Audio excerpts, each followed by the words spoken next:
It was a nice summer day. My 5-year-old son James was playing outside in the backyard of our suburban home.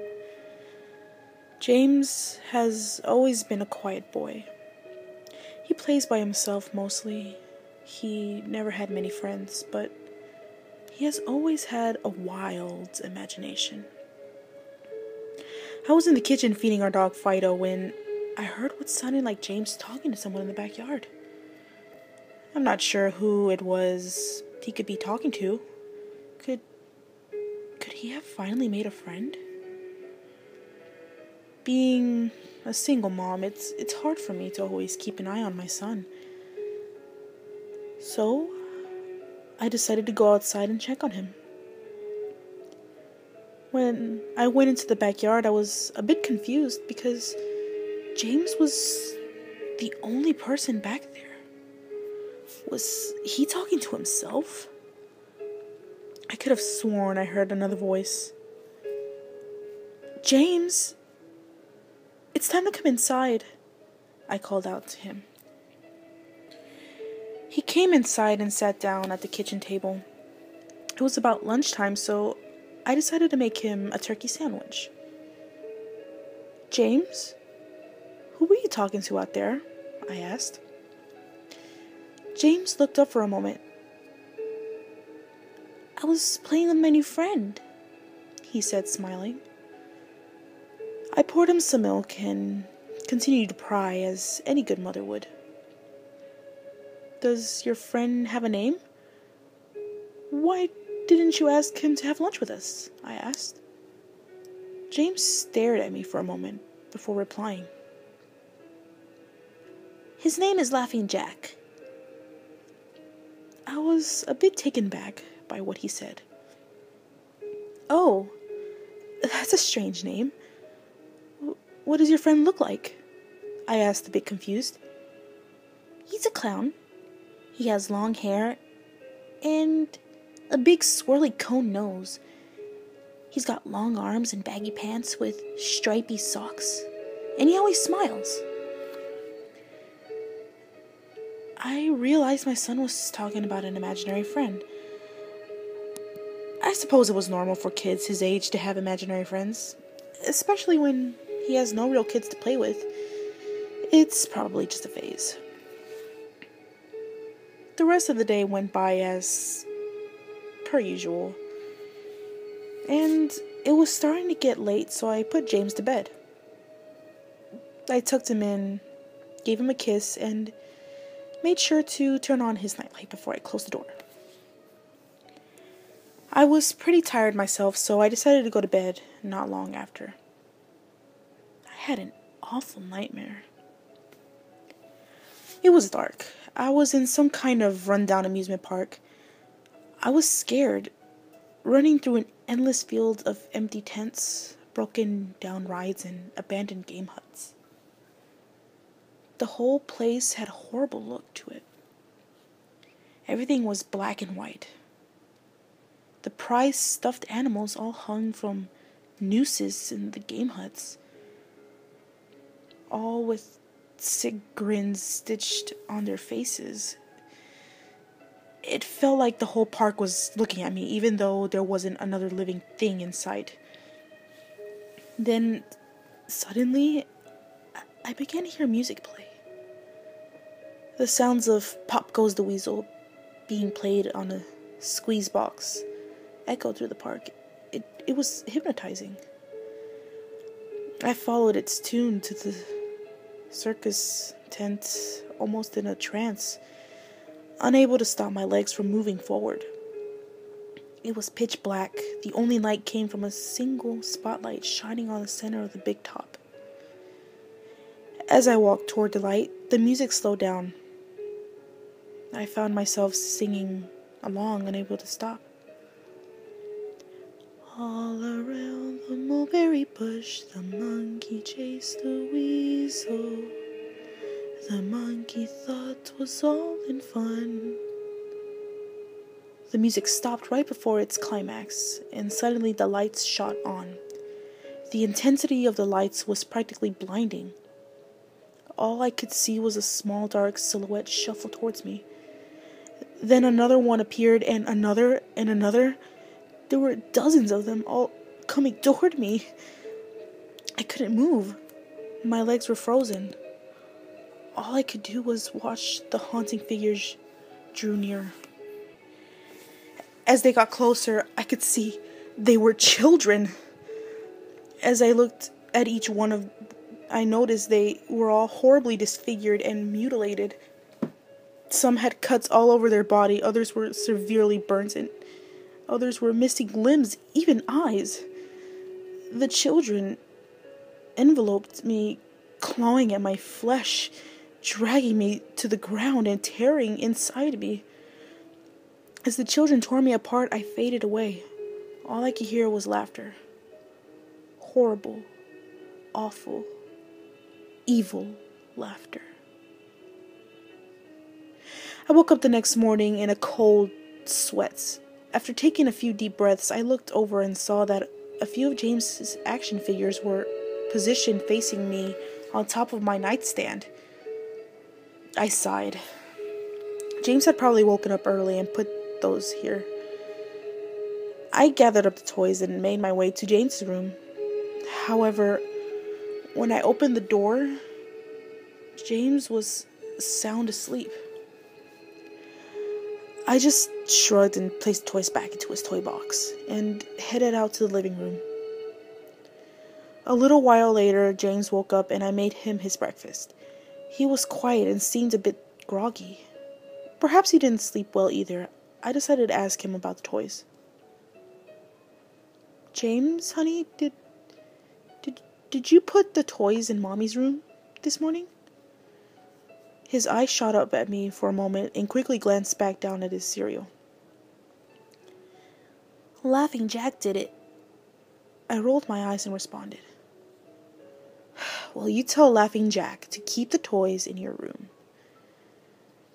James nodded and finished up his breakfast, then decided to go play out in the backyard.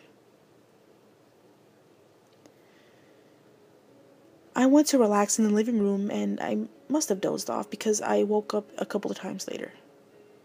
Shit! I need to check on James. I was a bit worried. It had been over 2 hours and I haven't checked on him. I stepped out into the backyard, but James wasn't there anymore. I was getting nervous, so I called out to him.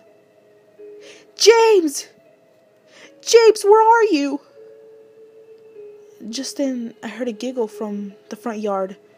I rushed through the gate around the front of the house.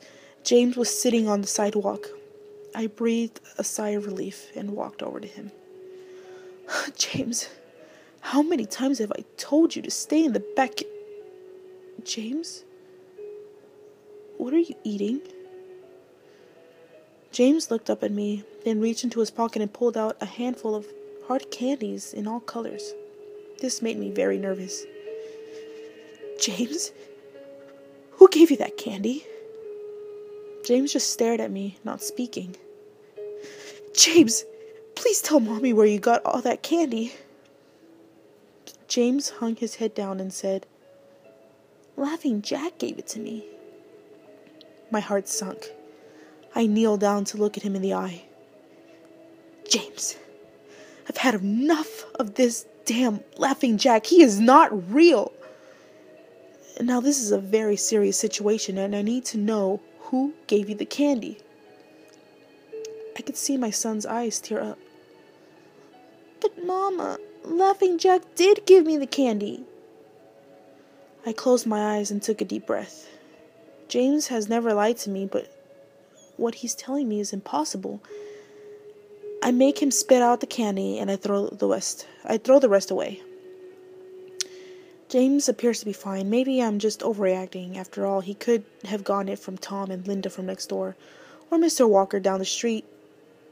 Either way, I'm going to have to keep a closer eye on James. That night I put James to bed as usual and decided to go to bed early myself. Suddenly I was woken up by a loud bang coming from the kitchen. I sprung out of bed and hurried down the stairs. When I got to the kitchen, I was horrified. Everything on the counters had been thrown on the floor.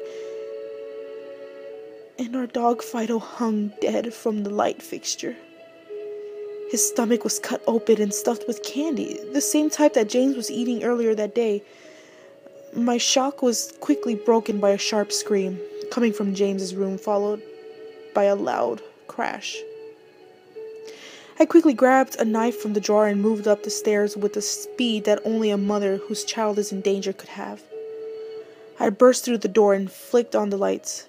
Everything in the room was knocked over and tossed on the floor. My poor son in his bed crying and shaking in fear. A pool of urine staining the sheets. I scooped up my child and ran out of the house and went next door to Tom and Linda's house. Luckily, they were still awake. They let me use their phone and I called the police. It didn't take them long to arrive, and I explained what had happened. They looked at me as if I were crazy. They searched the house, but all they found was a dead dog and 2 trashed rooms. The officer told me that someone had probably gone into the house and done this right before making a quick escape when they heard me coming upstairs. I knew it wasn't true. All of the doors were locked and none of the windows were open. Whatever was in my house didn't come from outside. The next day, James stayed inside. I didn't want him to leave my sight. I went into the garage and found his own baby monitor and set it up in his room, if anything comes into his room tonight. I was going to be able to hear it. I went to the kitchen and grabbed the largest knife from the drawer and put it on my nightstand. Imaginary friend or not, I'm not letting anything hurt my little boy. Soon enough, night came. I put James to bed. He was afraid, but I promised him that I wasn't going to let anything happen to him. I tucked him in, gave him a kiss, and turned on the nightlight. Before closing the door, I whispered to him, "Good night, James. I love you." I tried to stay up as long as I could, but after a few hours I felt myself drifting off. My baby would be safe for the night, and I needed to sleep. Just as I lay my head on the pillow, I heard a soft noise come from the baby monitor. I had put on my nightstand. At first, it sounded like an interference, like the kind a radio would make. Then it turned into a soft moan. Was James asleep?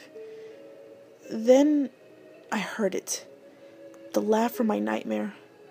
That horrible laugh.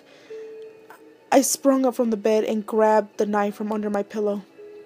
I rushed over to James's room and creaked the door open.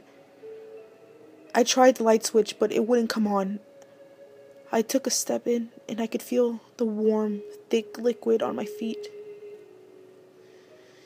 Suddenly, James's nightlight came on, and I could see the absolute horror laid out in front of me.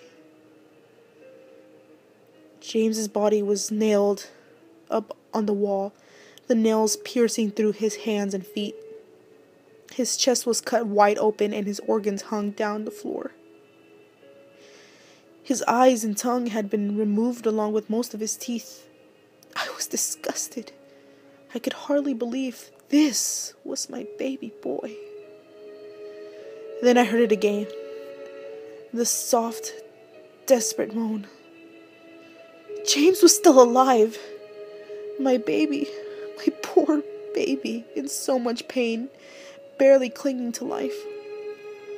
I ran across the room and vomited on the floor, but my sickness was interrupted by a horrible cackle coming from behind me. I spun around while still wiping bile from my mouth. Then, out of the shadows emerged the fiend responsible for all this horror. Laughing Jack. His ghost-white skin and matted black hair hung down to his shoulders. He had a piercing white eyes surrounded by dark black rings. His twisted smile revealed a row of sharp, jagged teeth, and his skin didn't look like skin at all. It almost looked like rubber or plastic. He wore a patchy black and white clown outfit with striped sleeves and socks. His body itself was grotesque. his long arms hanging down past his waist, and the way he was poised made him look almost boneless. Like a rag doll. He let out a sickening laugh, as if to let me know he was pleased with my reaction to his work. He then turned around and slowly in front of me, then turned around slowly in front of James and began to laugh even more at the horrific sight he has laid out. That was enough to shake me from my terror, and I snapped.